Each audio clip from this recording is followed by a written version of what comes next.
Did someone ever say, someone else mentioned make a roux, and they said it breaks easily in the oven. So, okay.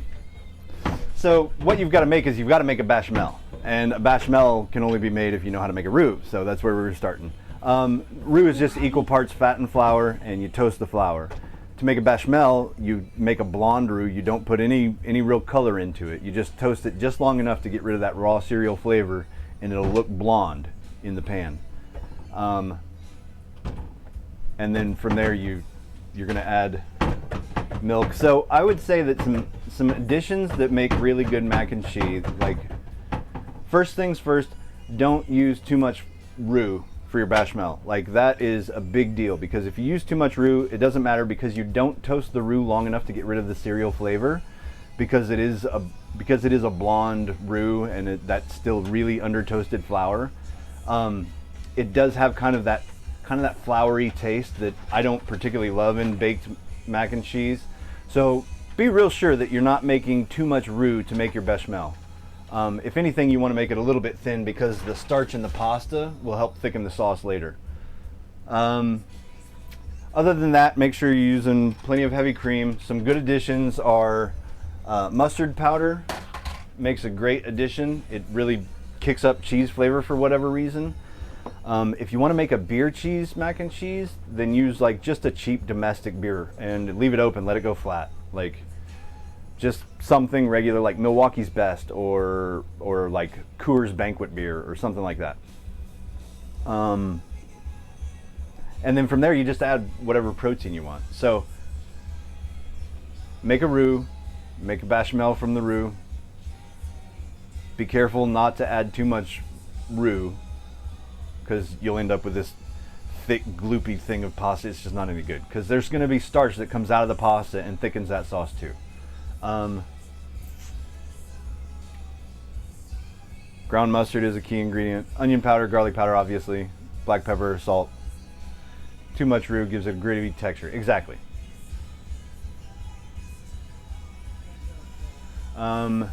Let's see. For stovetop mac and cheese, guys, super simple. All you do is cook some pasta, cook your macaroni, and keep some of the pasta water, but make your macaroni, and then into your macaroni just toss a handful of shredded cheese, whatever your favorite shredded cheese is, cheddar, Colby Jack, whatever, it don't matter. Just a ton of shredded cheese goes into the pot, and you can use that pasta water. If you threw away the pasta water, if you had to drain it through a colander and you discarded the pasta water, it's okay, you can use milk here. But you can just put some of that pasta water back in there, and then you just keep stirring it until it's this nice creamy consistency, and you can keep spooning the pasta water in there, because the starch from the pasta, again, it'll release, and the more you work it, the more it releases, and the more it'll thicken that sauce, and it becomes this really nice cheesy pot of mac and cheese. Super simple. Roux, blonde, bechamel, ground mustard, onion, garlic powder. Awesome. Yeah, there you go, Lumen. What to bake on top? Yeah, I like to crush up Ritz crackers and melt some butter, and then coat the Ritz crackers in butter and put that on top. It's a money topping. Whenever you bake it through the main part of the bake, do it with your melted or your shredded cheese on top, so that it gets that bubbly kind of brown layer, and then put your breadcrumbs on afterwards for like the last 10 minutes. Chef Brandon was about to say, Ritz is the way to go. Hell yeah. Let's see. Big focus mind. Limit my ways to make things with basic materials. Have you ever added nutritional yeast to up the cheese flavor? I haven't. Nutritional yeast is something, so I live in the Midwest, and there's not the same markets and stuff available as is in bigger towns. I just moved here from St. Petersburg, so I came from some place that had everything to a place that I have very limited access to things. So by the time I figured out about nutritional yeast, I was in a place that I had a really hard time finding it. Now, I've just recently found a place where I can pick it up, and I'm ready to start playing with it. As I understand it, it's basically the vegan, anything that's vegan cheese has nutritional yeast in it. So I can't wait to start playing around with that. But no, I have not. Too much roux gives you gritty texture in the baked product. Yes, exactly. Baked cheddar, then follow up with Ritz and butter. Yeah, yeah. No problem, Lumen. Saw the black and white dog and your kid playing in the background. Yeah, it's the dogs. You want to see the dogs? All right, that's up to a boil. Computer, set a 2-minute timer. Hi, Rowdy. Hi, rude boy. All right. Hi. So this is Rowdy. He's a stray that showed up at the same time that Tucker was born, and so we kind of figure this is Tucker's dog. Exclamation any of these names in chat if you want to read a little blurb about the dogs. I've got dog commands for each of them. This is Rowdy, and then watch out, Rowdy. Go on, move along. Hey, go. Ruckus, come here. And then this one's Ruckus. Come here, Ruckus. Hi, Jade. Yes, you're going to get your turn. Sit. Ruckus, sit. Sit, Bubba. Hey, sit down. Sit down. Sit down. Sit down. Show the people your pretty face. Sit. Thank you. So this is puppy Ruckus. I adopted him from the Tampa Bay, the Hillsborough County Humane Society in Tampa Bay, and he was my replacement pup for whenever Bodie died. Bodie was my favorite white pitty, 13-year-old forever best friend. But this is puppy Ruckus, and he is the sweetest, cuddliest dog in the whole wide world. All right, Jade, come here. It's your turn. And then this is Jade. She's the house elder. She's 13 now. So Rowdy's 3, Ruckus is like 5 or 6, and then she's 13 I think. And she had a tick. All right, no more tick. So anyway, this is Jade, and she's the old cranky one, but she's a sweetheart nevertheless. And those are my dogs. Those are the Perros. Good dogs. All right, go on, guys. Go on. Oh, you want to go outside? Okay, you got it. Hang on, I got to take them outside. Oh, watch yourself. Watch yourself.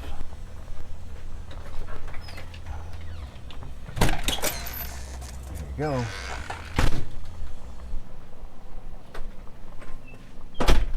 Computer, stop. All right, so we brought those beans up to a boil, and then we let them go for 2 minutes. And now we, let's see, let them go for 2 minutes, and now we're going to let them come back down to room temperature. And once they're at room temperature, hang on, I'm trying to fix the camera real quick. There we go. Once we come back down to room temperature, we're going to put them on to boil for another hour and a half, and we'll go ahead and season them then. And we owe a break. We owe a break, or we are owed a break, however you want to look at it. So for those that don't know, if you're new here, welcome. This is an 18 and up channel, and I do live in a recreationally legal adult use cannabis state. I'm an adult, and I choose to recreate with cannabis. So if that offends your delicate sensibilities, or if you have little ones in the room, this is your chance to avert your delicate eyes for the next minute or so while I pack and smoke this bowl that I was given on a Sheffy break. Thank you very much, Shayna. Cheers. And if you got it, smoke along.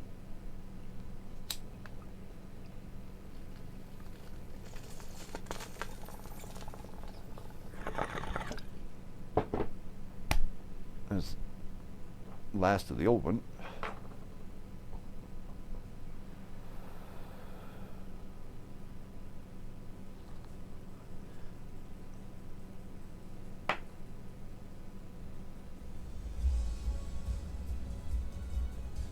Oh, I'm so excited about the concert tonight. I am really excited about the concert tonight. It's been 4 or 5 years since Randall put out a new album, so I'm really excited. He's genuinely one of my favorite musicians. And I know I say he's one of my favorite local musicians, but he's genuinely one of my favorite overall musicians. There's been 2 years now on Spotify where he was my top listened to person, just period, out of all Spotify music.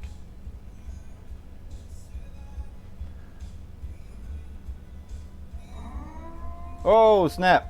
We're getting a raid. Better inform these people what's going on. Hey! Hey, Connor! Connor, how are you? Welcome in. Welcome in. How are you? How was work today?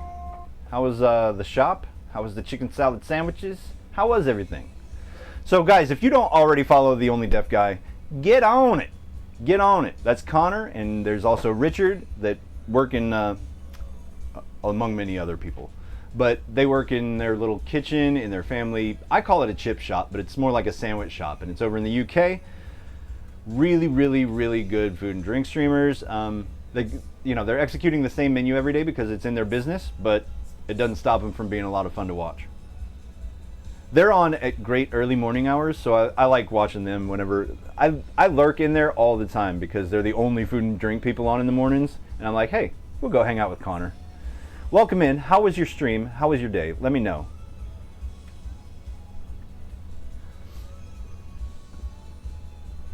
You delicate eyes. Best friend taught mom how to hit a bong. Good memories. Oh, also, welcome in, guys. I'm about to smoke weed, so if that offends you, just give me a minute. It'll be gone. It's one of the redemptions, and we owe it for Shayna. So I'll be right with you. Give me a sec. It's an 18 and up channel, by the way, if you didn't read it on the way in. Sorry if this offends you.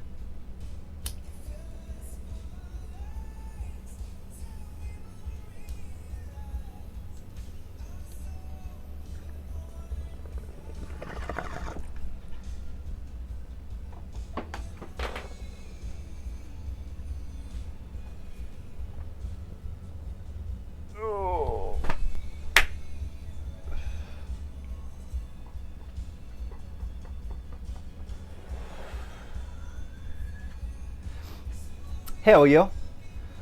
All right. Let's see. Yo, yo, yo. How's it going? Welcome in, Raiders. Thank you so much, everybody, for joining. Cheers, buddy. Hi, Connor. Hi, Richard. Welcome in, everybody. Terry, what's up? Long time no see. How are you? Well, I see you. You don't see me because I've been lurking a lot.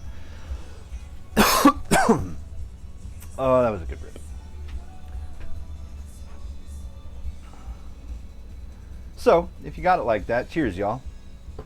Smoke along, have a good one. So today what we're doing, exclamation menu. If you want to know what we're cooking, we're making mojo pork, black beans, yellow rice, Cuban food. Straight at the core of my heart, my chefy heart. I love Cuban food, Mexican food, Italian food.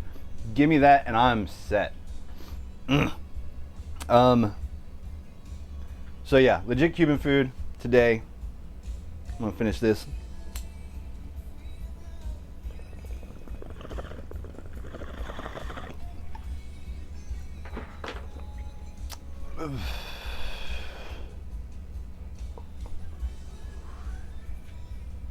I'm doing great, Terry. Thank you very much. Anyway, I spent a long time in Tampa Bay, probably the better part of 15 years or so.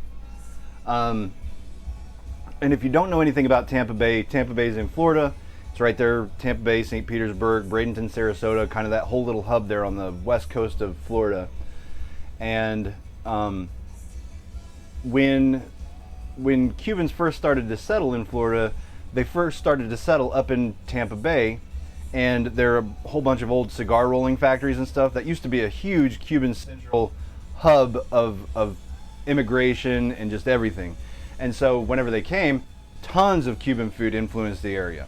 And I know that these days everybody thinks Miami and Cuba because they are closer together. And these days that is what happens, is most of the immigration is to Miami.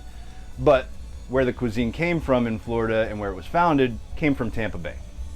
So I'm in love with Cuban food. It is some of my absolute favorite, and I'm happy to make it here for you guys. Today we're doing mojo pork, yellow rice, black beans, very traditional. We got the pork in the oven, we got beans on a hot soak, rice we haven't started making yet, and we're just chilling while everything's working. Mix, what's up?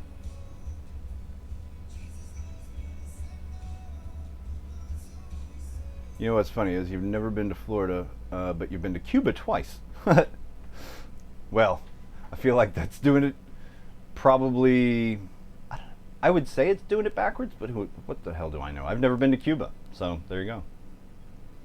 For as much as I love Cuban food, I've never been to Cuba. I have been to Mexico, never been to Italy.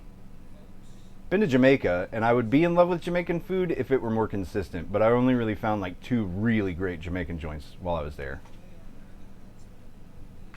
Mexican is your absolute fave, probably because your girlfriend is Mexican. She owns an authentic Mexican restaurant. Hell yeah! You eat quite well. Oh, and you even laugh with the J's. As a white guy, I truly am jealous of all the brown people that get to ja with all of their friends. I really am.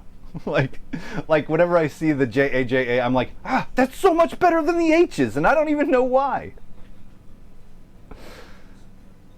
Ben Lurkin, you were finishing a movie. Ooh, what were you watching?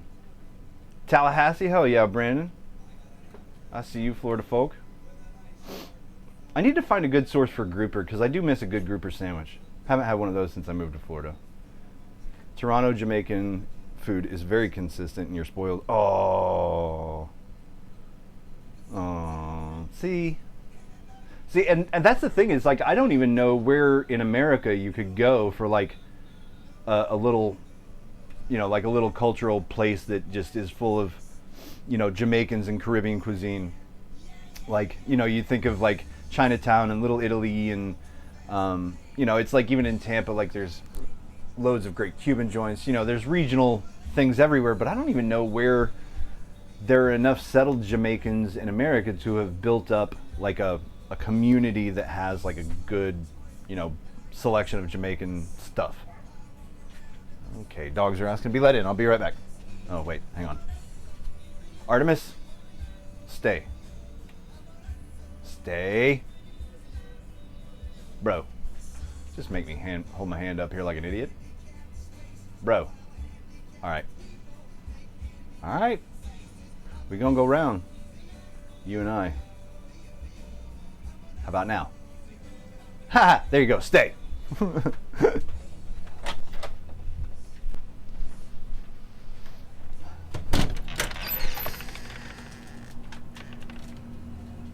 Let's go, honey. Good girl.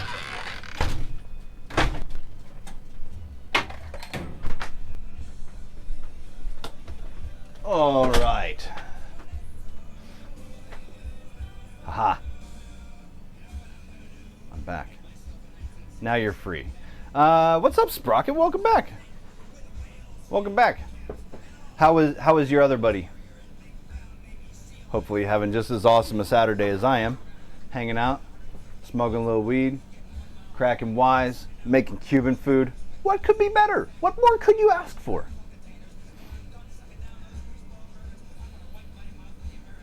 Let's see. This is a cafe down near me that you can get redfish and grouper sandwiches, and they can tell you if they were caught that day or the day prior. That sounds awesome. Yeah, just great little shacks like that all over Florida. And here's the thing. Personally, I've sworn off seafood, and I would eat a grouper sandwich, because I feel like grouper is one of those things that not enough people know about, that it's in danger of being overfished yet. That could change, but I took a moral stand to not eat seafood anymore because almost everything's overfished, and I would still. It's been long enough since I've had one that I would totally break that rule for a grouper sandwich. She's doing good. Hell yeah. Your mom sent you mini muffin trays, so you think you need to make mini muffins? Dude. Ooh, hey, Mix, what do you think about this?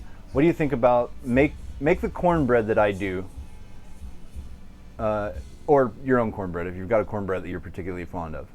But anyway, make the cornbread that I do, but make it a cheddar jalapeno cornbread, make it in the mini muffins, and then serve it with catfish, and let it be like the replacement for hush puppies. Like, don't get me wrong, love a hush puppy, but deep frying's kind of a pain in the ass. What if you had mini corn muffins, mini jalapeno cheddar corn muffins instead of hush puppies? That would totally work.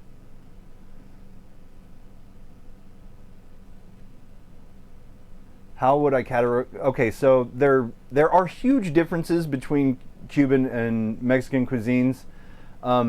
They are Latin, so they do share some things in common. Most, I would say that the most common flavor thread between Cuban and Mexican cuisine, besides just, standard garlic and onion that's in everything, would be cumin. Like a very, very cumin forward spice profile. But Mexican food tends to add a whole lot more to it as far as spices go, and Cubans tend to add a whole lot more to it as far as like citruses and liquids go. So Cubans tend to marinate with a lot more you know, just it's just a lot more liquid volume. Whereas a Mexican marinade, they don't use liquid marinades quite as often, and when they do, they have a shit ton more spices in them. So those are kind of the big differences. Cuban has a lot more seafood in it too. Like Cuban cuisine, because they're right there, they're an island, they're ocean, a lot of fish in Cuban cuisine.